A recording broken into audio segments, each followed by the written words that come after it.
It's now the dark time of the year, the time of the winter solstice, and all over the world, people have told stories to explain the absence of light. This first story comes from the native peoples, Native Americans that live on the West Coast, and it explains how the sun got into the sky. Long, long ago, it was dark everywhere. The sky was dark, the sea was dark, the earth was dark. And Raven, the great hero of the people, flew about looking for light because the people on the land were crying in the darkness. Raven flew towards a little bit of light. It got brighter and brighter. It came from the Sky Chief's house. Raven, the shapeshifter, the trickster, landed in a tree outside the Sky Chief's house. As he waited and watched, out came a beautiful young girl. It was the daughter of the Sky Chief. She had with her a basket, and the basket was so very tightly woven that she could dip it in a stream and drink water from the basket. Aha, thought Raven. And Raven the trickster changed himself into a pine needle and landed in the water.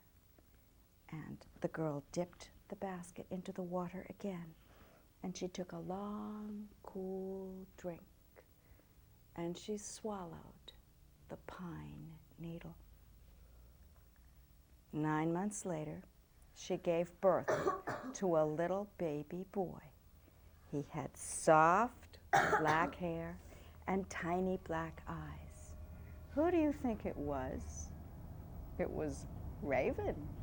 He turned into a little baby boy, and the girl's father, the Sky Chief, loved him dearly. "My sweet little grandson, you can have anything you want," he said. And he invited all of the elders to see the beautiful child. Little baby boy saw a box in the corner. He pointed to the box. "Ga, ga," he said. "Oh," said Sky Chief, "my grandson wants the box. Give him the box." He pointed to the box. "Ga, ga." His mother opened the box. Inside the box was a smaller box. "Ga, ga," said the little baby. His mother opened the second box and took out a third box. "Ga, ga," said the little baby. And she opened the third box. And inside the third box was a beautiful ball of light. She took out the ball and put it on the floor. "Ga, ga," cried the baby. "Give my dear grandson the ball," said the Sky Chief. And the little baby took the ball. "Ga, ga." And he changed into a bird. "Ha, ha!" It was Raven, and caw, caw, he flew out the smoke hole with the ball of light. Raven flew way up into the sky, and then he threw the shining ball far from him, and it was the sun. And to this very day, people are always giving food to Raven to thank him for bringing light to the people. And that's a myth from the North American tribes out on the West Coast that have the great big totem poles.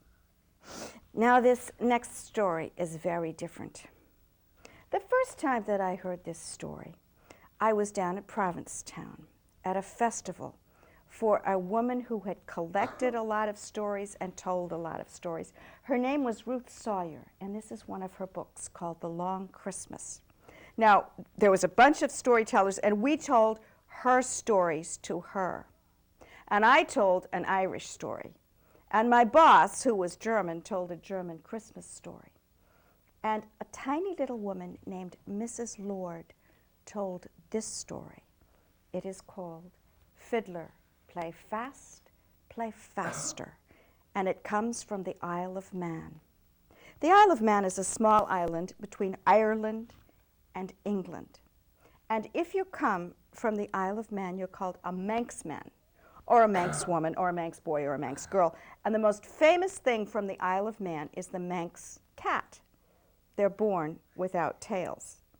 Now, I have a tale how that happened, but that's for another time. This is a story about light and darkness, but it's about good and evil as well. The island of Man has been there for a long, long time, inhabited by spirits and strange creatures. And a wise Manxman does not go out unless he has with him a bit of iron in his pocket, a bit of salt in the other pocket, and in his hat a sprig of rowan or bolenbane to keep away the evil spirits. Now there was, about 100 years ago, a young boy, and his name was Billy Nell Cooley, and he was the finest fiddler in Castletown. And at Christmas time, he was very popular. He was popular all year, but people were always having him come to their Christmas parties to start fiddling in the evening, way into the wee hours of the morning.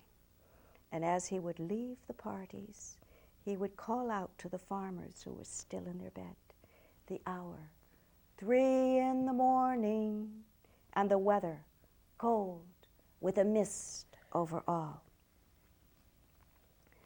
Now it was in December, and Billy Nell was going home from a party. And as he was walking across the mountains, all of a sudden he heard footsteps behind him. He put his hand in his pocket. He did not have his iron. He put his hand in his other pocket. He did not have his bag of salt. His sprig of rowan must have fallen out of his hat. He walked faster. The footsteps walked faster. He began to run, and all of a sudden, the voice called out, "I command you, stop!" Billy Nell turned around. He didn't know what he might see. What evil spirit, a boggart, or the Finodary, or the devil himself. But instead, before him, stood a tall, fine gentleman wearing black velvet and white lace. And he said, "Billy Nell Cooley, I have heard that you are the finest fiddler on the Isle of Man. I command you to play for my party 3 nights from tonight. And if you do, I will give you as many of these as you can carry home." And in the man's hand, and his hand was as white and beautiful as a lady's hand, were gold pieces. In all his life, Billy Nell had never seen so much gold. He said, "Where shall I meet you, and what time?" "Meet me outside of Castle Rushen," said the tall man in black velvet. "Meet me 3 hours before midnight." And then the man disappeared into the mist. Billy Nell went home and he counted up 3 nights and realized it was Christmas Eve. And he didn't know what to do. He asked his family and they said, "We don't know what to do." He went to the abbey to talk to the monks. And the abbot spoke to him and he said, "Go, play at the party. Play your fiddle for them. Play a dance and watch. Play another dance and watch. And then play a Christmas hymn and see." On Christmas Eve, Billy Nell took his fiddle and wrapped it in lamb's fleece to keep out the dampness so it would be keeping its tune, you know. And he went to Castle Rushen. Now, Castle Rushen was outside of Castletown, and it was ruined stones. It had been there for centuries. But this night, it was not ruined stones. It was a beautiful palace with many, many lights blazing in the winter sky. Billy Nell looked up at the lights, and suddenly someone tapped him on the shoulder. He turned around, and there was his host in black velvet and white lace. "Come, fiddler," he said. And he led Billy Nell to a beautiful ballroom where there were servants in satin and ladies and gentlemen in golds and silks and in shimmering velvets. Billy Nell had never seen such a throng. And the host said, "Fiddler, play fast, play faster." Billy Nell put his fiddle under his chin and played a wild, mad dance, and all of the couples spun round and round and round. They looked like tops spinning. He finished that song. And then the host said, "Fiddler, play fast, play faster." As Billy Nell started his second dance, he noticed in the corner of the room a shadowy man. It was a monk, and he had a black cowl over his face. He looked into Billy Nell's eyes, and he put his finger to his lips.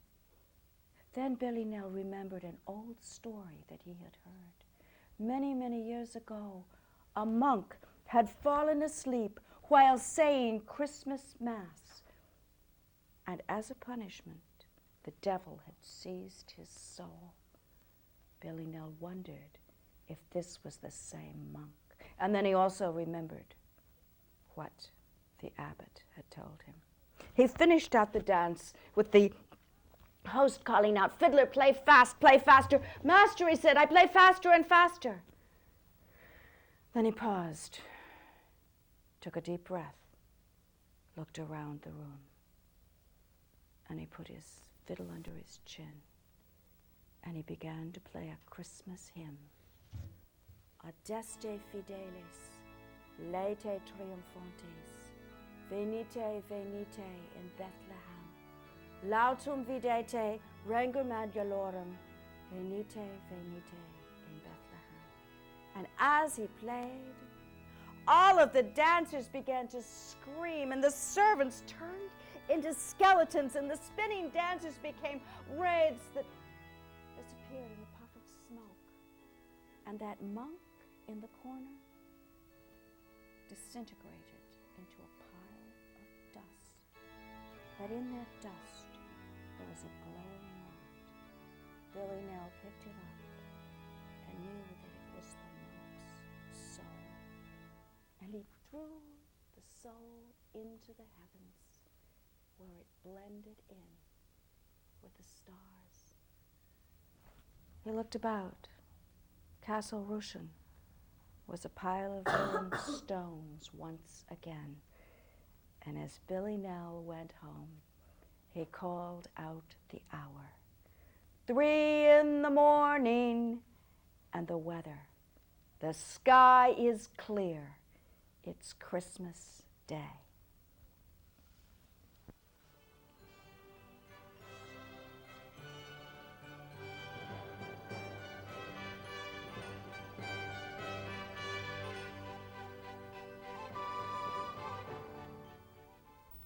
Helmets on, and now our mouth guards. Why mouth guards?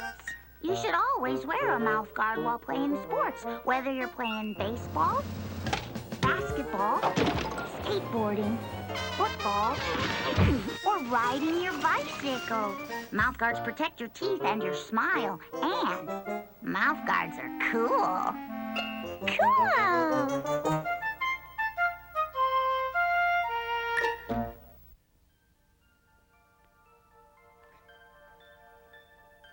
Another celebration at this time of the year is the African American Festival of Kwanzaa. It goes on for 7 days, and it starts on the 26th, the day after Christmas.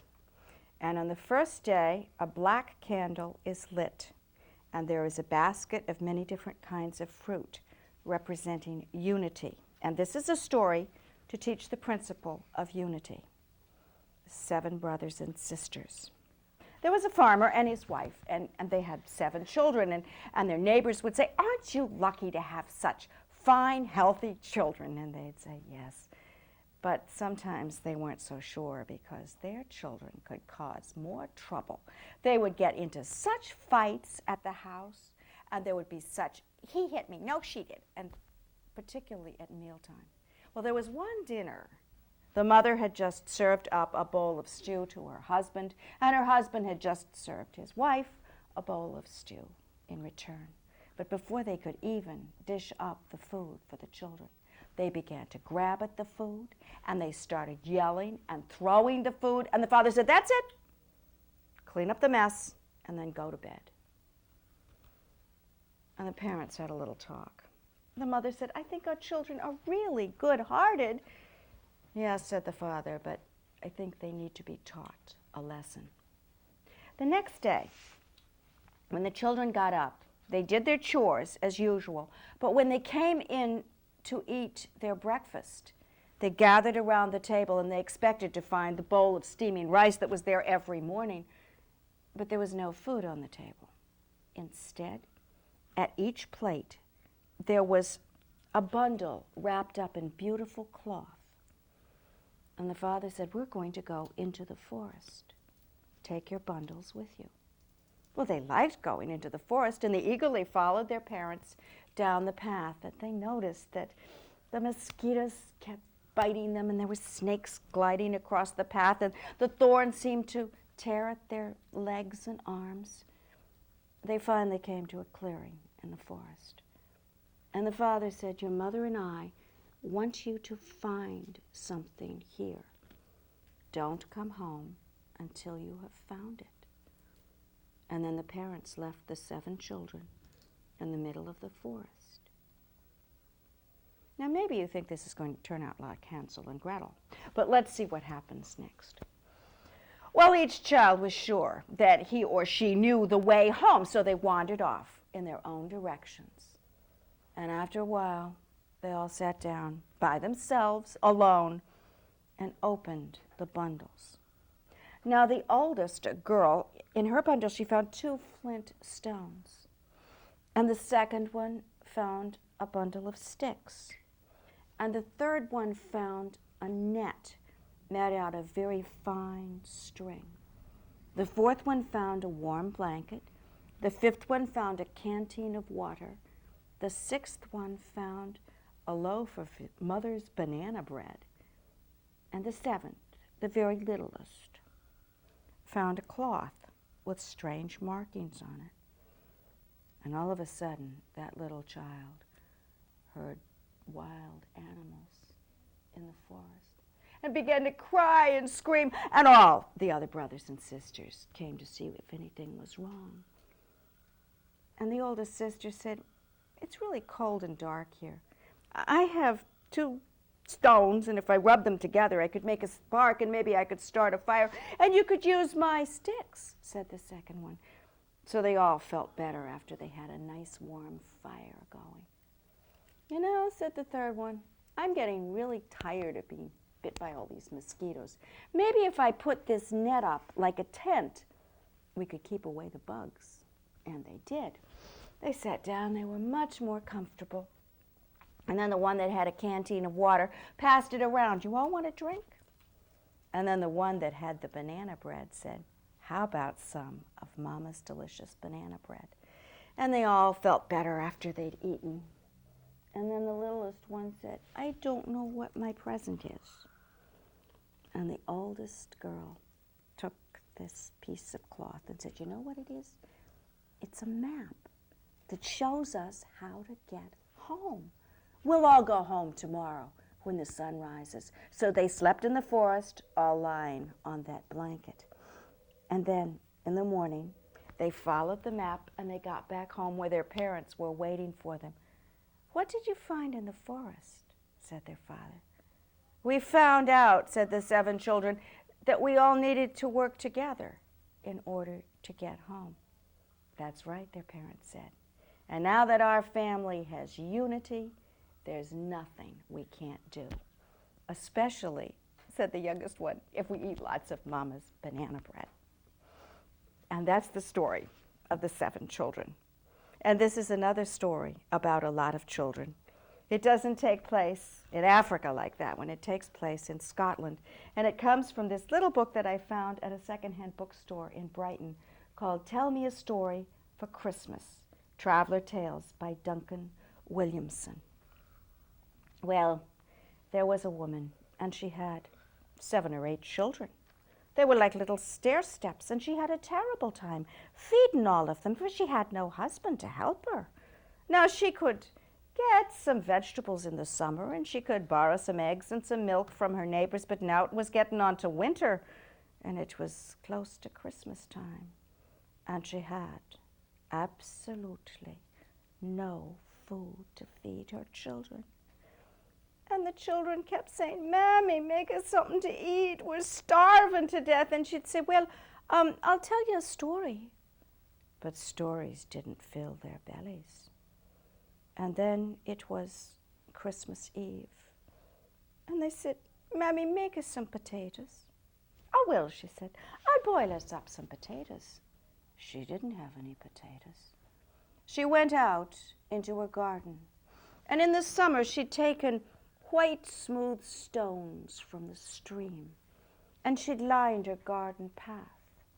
These were called chucky stains. So she took these plain old stones, and she put them in her kettle, and she filled the kettle with water, and she hung the kettle over her fireplace on one of those iron arms, you know. And she said, "I'll put in a wee bit of salt. And now, children, get into bed and keep warm, and soon we'll have some potatoes boiled." Now, you know the story of stone soup. Well, in this story, there wasn't anything in the kettle except stones. She was hoping that the children would fall asleep and forget about how hungry they were before the water boiled. But just then, a wee woodland fairy happened by and peered in the window. "What a sorry sight," said the fairy. "Those poor starving children and their poor mother. Ha! It's a good thing I have a lot of magic spells about me." And the fairy cast a spell on the pot. And all of a sudden, the children in the bed started sniffing. "I smell potatoes. They must be cooked, Mammy." And the mother looked in the pot, and the pot was full of boiled potatoes. Oh, they looked so grand. Now, you may not be thinking that potatoes are a very good feast, but if you're absolutely starving to death, it does fill your belly. And the mother was dishing out a potato for each of her children, and then there was none left for herself. So she took her spoon and she was trying to scrape down at the bottom of the kettle, hoping there was little bits of potatoes down there, and she heard something clank. And she dipped in her spoon and she looked, and it was filled with golden sovereigns, with pieces of gold. She washed off all the gold from the pot, and she said to her oldest girl, "Mind the rest of them." And she ran off to the village, and she bought presents, and she bought food, and she bought warm clothes, and she bought firewood, and she bought decorations and things to have for their Christmas. She bought little paper hats and little cracker jacks that would make popping sounds, and she brought them all home. And as the children were running around, filling their bellies with delicious food, playing with their toys, trying on their new warm clothes, and blowing at their cracker jacks and putting on their paper hats, they didn't know that it was a woodland fairy who'd changed all the stones into potatoes. And that's the end of this wee story. And that's the end of these winter tales.